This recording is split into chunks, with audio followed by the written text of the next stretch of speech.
Galvenā. Un, ja, pārējo visu tātad mēs uzņem no Ilānas. Labdien visiem, paldies par uzaicinājumu. Es nedaudz uztraucos, tikko ieskrēju un teicu 5 minūtes ātrāk. Nu, bet paldies par šito lielisko iespēju. Īpaši paldies Evai Ikstenai par šo iniciatīvu un Latvijas jaunības padomai. Paldies, ka jūs visi atnācāt, atradāt laiku piekdienā, kad ir tik liela vilinājuma izbraukt ārā no Rīgas vispār prom no šejienes.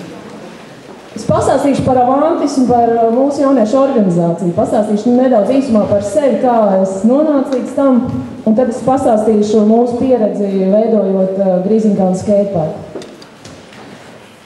Es pat esmu dzimusi padomju laiku Latvijā 76. gadā, kur viss, daudz mums nebija nekas jādomā. Mums pateica, cikos mums jānāk uz skolu, kāda mūsu pienākuma.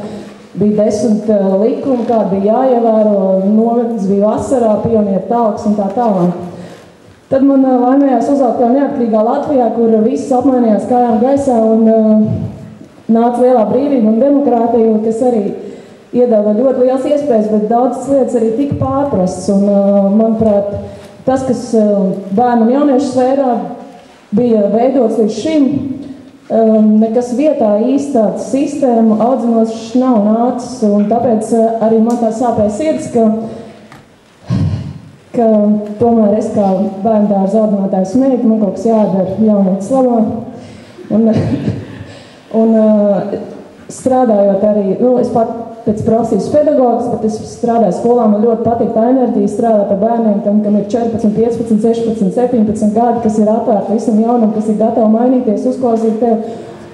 Un tā atdeva no viņiem ir milzīga un ir šausmīga enerģija un spēks, ko man likās bija jāliek lietā, bet es negribēju strādāt skolā, jo es sapratu, ka tas ir birokrātisks aparāts un drīz vien pēc 5 gadiem man būs līga mugura un brilles, kas man ir tik un tā, bet es to brilles retāk lieku. Un tad mani kaut kā sāk veidot pasākumus bērniem. Sākumā 3 purciem skolām. Man likās, ka vajag dot bērniem dot kaut ko darīt, radošu apvienot ar sportu. Es pat zīmēju emblēmas, pati gāju meklēt balvas, gāju pirmkārt uz Leļu teātri. Man likās, ka pirmais pasākumā galvenais vajadzētu būt Lēlei.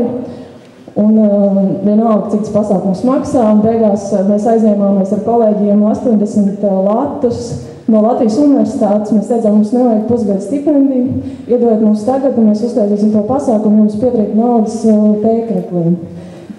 Mūs atbalstīja, un pēc tam jau ar gadiem šis pasākums, kas sākās skoliņu boliņbols, izvēlēt pa ZZ čempionātu, un arī mana pieredze tajā pasākumā palīdzēja man būt uzņēmīgākai un palīdzēja runāt ar cilvēkiem un īstenot idejas un saprast, ko es pati varu, un galvenais ir komanda, ka viens cilvēks nav cīnītājs. Tās manas aktivitātes, kas radās tajā periodā, ka es pat organizēju, tika ievērots no reklāmas aģentūras, man piesaistīja darbā reklāmas aģentūrā, kur es šausmīgi nomocījos 3 gadus un aizbraucu uz Ameriku. Un tad es tajā Amerikā sapratu, ka es tiešām gribu strādāt ar jauniešiem, es gribu iemācīties darīt to darbu, kas man patīk, darīt ar cilvēkiem, kas man patīk, un strādājot darbu, ko es daru no sirds, arī pelnīt sevi iztikt, tas būtu ideāli. Un tad es nonācu pie slēdziena, ka vajadzētu būt tādai jauniešu organizācijai. No sākuma es meklēju tīklus visā pasaulē, kam es varētu tā kā pieslēties, un neko līdzīgi neatradu, izņemot jauno kristiešu apvienību, bet es viņiem rakstīju, man neatbildēju.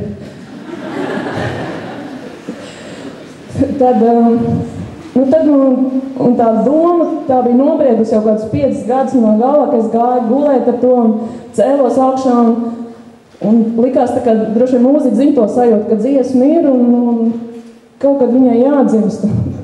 Un tad bija tā, ka es domāju, viss man ir, man tā vēlme ir, man idejas ir, bet man nav tās pieredzes, un es domāju, būtu labi, ja kāds partneris būtu, kam ir tā uzņēmējdarbības pieredze un varbūt kaut kāds miljonārs no Amerikas. Es domāju, uzrakstīt vēstuli uz Ameriku, tur dear sir, we are very poor small country, we need some support. Angļu valoda man bija ļoti slikta, bet tad sanāca tā, kad es to domu, to idejām visām tajā mugursomā vienreiz stopēju mašīnu ceļā, es dzīvoju toreiz Kadagā uz Rīgu, un apstājās mašīnu, un es bieži stopēju, un mēs runājam, un baigi forši saiznāt sarunu. Un arī par to, ko es gribēju darīt, ko es daru, un tas cilvēks arī pastāstīja par saviem projektiem un savu pieredzi, un ka viņš brauc stāstīt bērniem lekcijas, kā jāstrādā un kā jādarbojas. Un viņš saka, ja tev kādas idejas, tad tu atnāc pastāst. Un ir man savu vizītkārti, kur rakstīts Viesturs Kozjovs. Es nezināju, kas viņš tāds ir, es domāju, kaut kāds ārvalsts, iekšlietu ministrs, kaut kas tāds. Es aizgāju darbu, iegūgloju Viesturs Kozjovs, izskrēju šausmīgi daudz visādas ziņas par ziedojumiem, atbalstiem un kaut ko tā. Tad es domāju, man jāietur pauze. Bet tad es aizgāju pēc 2 nedēļām uzrakstīju viņam vēstuli, parādīju, ko esmu darījusi, kādas man ir idejas un ieceres, un viņš teica, jā, es arī atbalstu tādas lietas, man nekad tas nav bijis tā, sakārtots. Man vienmēr piezvana palūdz kaut kāds dators no Reizeknes skolas, es viņam aizskaitu naudu, bet es nezinu, tie datori īstenībā nopirkt, jo man pēc tam zvanīja no kaut kādas Valkas bibliotēkas, lai es aizvedu grāmatas. Un viņš arī bija aizdzies par to ideju, un viņam arī sāpēja, un tad mēs nodibinājām kopā jauniešu organizācijā Lantis. Viņš teica, ka pirmais projekts, ko mēs veidosim, es atbalstīšu, bet pēc tam mums pašiem, ar to atpazīstamību būs jāmeklē, naudu no citiem atbalstītājiem. Pirmais projekts bija filma Atrasts Amerikā. Kurš ir redzējis to filmu? Kurš nav redzējis? Sāns Brūns. Un tā filma tiešām bija tāpēc, ka man sāpēja, ka daudz jaunieši brauc prom no Latvijas. Es redzēju to reālo situāciju Amerikā, kas notiek, ka cilvēks tur ir ievilkts un ka viņš ir gatavs darīt visu, lai tur būtu amerikānis šeit Latvijā un kaut kādu bēgšanu pašam no sevis un bāc atgriezties tā kā zaudētājiem, un līdz ar to tas vēl vairāk tur iesūkts iekšā, un tā ideja bija parādīt dažādus cilvēkus un pierādīt to, ka, ja tu vari sasniegt šeit Latvijā, tad tu vari sasniegt arī kaut kur Amerikā. Bet ja tu šeit neko nevar izdarīt, tad nekāda Amerika tev nepalīdzēs. Un šī filma ieguva ļoti lielu popularitāti, un mēs pat ieguvām necerētu peļņu. Tur rezultātā mums bija jānodibina uzņēmums SIA, kas varētu paņemt to naudu, ko mēs ieguvām no filmas Atrasts Amerikā. Un tad bija grupa Zēskārs, tāda mazpazīstama, kurā mēs domājam, mums nav naudas, ko taisīt mūziku, un dosim jauniem čaļiem. Jaunie čaļi uzteica mūziku, kad piedod Renāri, viņa bija 2003. Gada labākā dziesma, un tu bija otrā vietā. Bet pēc tam arī tas, ko slavu dara cilvēki, tas arī atkal ir cits jautājums.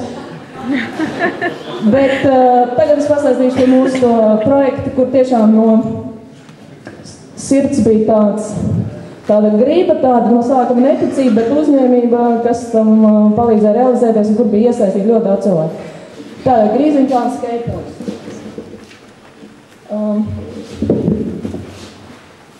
Bija tā, ka mēs rīkojam jauniešu diskusijas Antisā, un mums bija dažādi jaunieši, un teica, jaukādīgi, kāpēc mums jābrauc skētot uz Jelgavu, un kāpēc Rīgā nekā tāda nav, un tad mēs domājam, kaut ko varētu darīt. Un šī ir mana bērnībā pavadītā vieta, 5. gada parks Karuseļi. Kurš atcerās tādu, kurš ir tur braucis? Par 15 kapekām šāvis kuģus. Panāsim par to vēl. Un šī likās man ideāla vieta, un viņa bija nolaista, un mēs domājam, kas notiek, un uzzinājām, ka īstenībā iepriekšējiem saimniekiem beidzies īres līgums, un mēs tā kā uzņēmāmies, ka mēs varētu tur kaut ko īstenot, un domums iedeva to teritoriju uz atvieglotiem noteikumiem, ka mēs pusgadu laikā tur realizēsim, piesaistīsim līdzekļus un realizēsim savu ideju.